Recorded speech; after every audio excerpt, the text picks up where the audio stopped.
Hey, while the rest of the world was looking across the street at the Supreme Court, yesterday the scene as Congress, they did a walkout. As Congressman Lowy was one of the people there in that assembled crowd. Most Democratic House members just protested a vote here to hold Attorney General Eric Holder in contempt. Latest chapter in what's known as the Fast and the Furious scandal.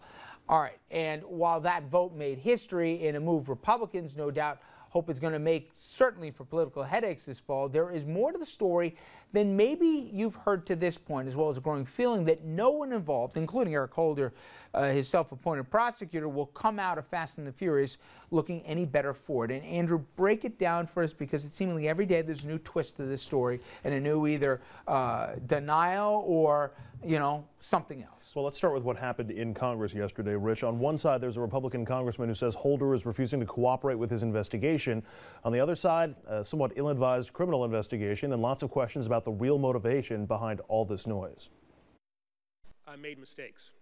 Eric Holder has become the first U.S. Attorney General ever held in contempt by Congress.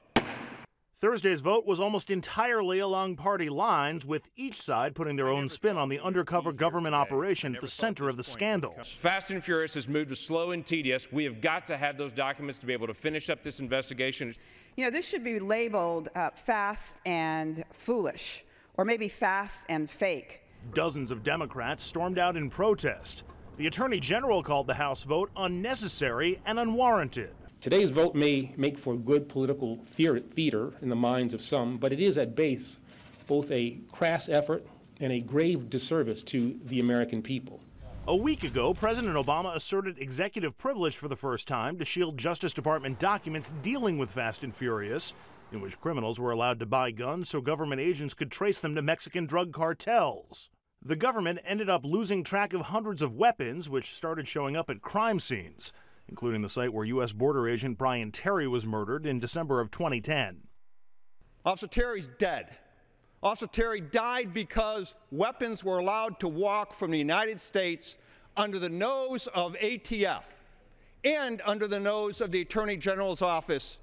Don't expect yesterday's contempt citation to lead to any additional moves, at least inside a courtroom. For that to happen, the Justice Department would have to prosecute the House's contempt vote, and the head of the Justice Department just happens to be the Attorney General of the United States, Eric Holder. Today, Justice announcing it will not prosecute that contempt citation after all. As for Congressman Issa, the man who's leading these investigations, he at one point thought that Fast and Furious was a sting designed to make people feel insecure about automatic weapons and actually get people to support gun control. And now we're also learning that the focus of ICE's investigation may be wrong. Fortune magazine is out this week with a piece called "The Truth About the Fast and the Furious Scandal." In it, they say the ATF never intentionally allowed guns to fall into the hands of Mexican cartels. They also noted in their 6-month investigation that Fortune reporters found the case to be, quote, replete with distortions, errors, partial truths, and even some outright lies. And Rich, even some conservative commentators, National Review, saying that ICE should give up the ghost on this. That said, I just got a basic question. If this was a witch hunt, why not produce the documents? When you can cite executive privilege, it makes it seem like there's really something to hide. And for me, it's executive privilege for the AG, not for the White House. If they're not sensitive documents, why not just turn them over? I just think that's a canard. I think that's a game they play in Washington. I think this is the stuff people are sick and tired of. This is the stuff people are up to here with because they got real problems. Look, I'm out there talking to people all over the Hudson Valley, and they are so sick and tired of what's going on in Washington. All they do is they look at that and they say, that place is broken. Go down there and make it work. But Tom, doesn't it sound or feel like, I know he's right. I know it's a political, we know what it is. But that said, you ask the regular person, hey, wait a minute, they're hiding something. They're not turning over documents. But a regular person doesn't have access to the information that the Attorney General does. I mean, I understand the argument that it should be released, but I also understand the argument that we don't know what's in those documents.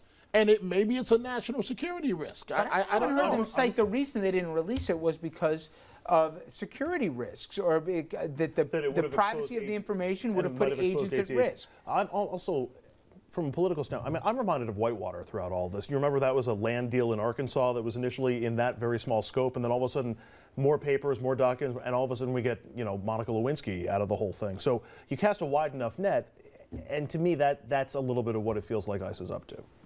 I don't know. Listen, all I know is if we flipped the script here, and this was 4 years ago, and it was a different president, and this happened, and this program did start under George W. Bush in 2006, right? Would we be doing the same thing to say, this is just political grandstanding and gamesmanship? You were in the White House. I mean, are there really, would your boss at the time have said, just turn over the papers, make this go away? Would he have cited executive privilege? I mean, you're guessing, but I'm asking. Look, I was in the White House, and serious people take these things seriously. But what the people sitting at home care about is whether any of these guys know who they work for, whether any of these guys remember who signs their paychecks, and whether at the end of all this game playing, they're actually going to fix a problem, create a job, do something that'll actually help a family, get by in the daily life. Let me tell you something. What President Clinton did with all the investigations Andrew mentioned, all the nonsense, all the heat, all the noise, is he stayed focused on creating jobs, on making smart investments, growing the economy. And even though there were problems and investigations, he was more popular than ever. And he remains more popular than ever because he got the job done for people who need it working for them. Last question. On message? Yeah, exactly here. And we're going to skip some of the stuff at the last year that Clinton used. But anyway, 30 seconds here. I mean this. I know you got options. It's not like you're the guy who couldn't do anything but run for office. There's a lot of things you could do with the private sector. Why do you want this job? And please, don't give me this patented political answer. You're going into the most toxic environment. And I legitimately mean this question. You got a family here. You have a life.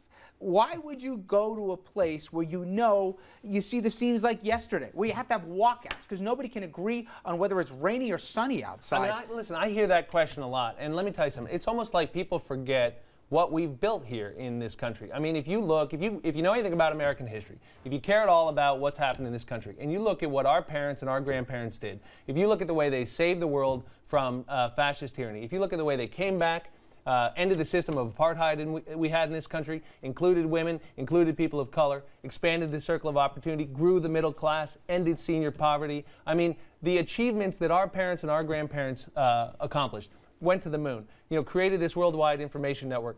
I mean, all of these things. And now you guys got guys fighting about freedom fries. Look, okay, so what I care about is creating the next generation of American wealth. What I care about is helping middle class people work less and make more. What I care about is that at the end of a long career, working hard, can they look forward to a secure retirement? The guys down there now, they want to end Medicare. They want to make it harder. They want to play games like this. I'm going down there to work on people's problems.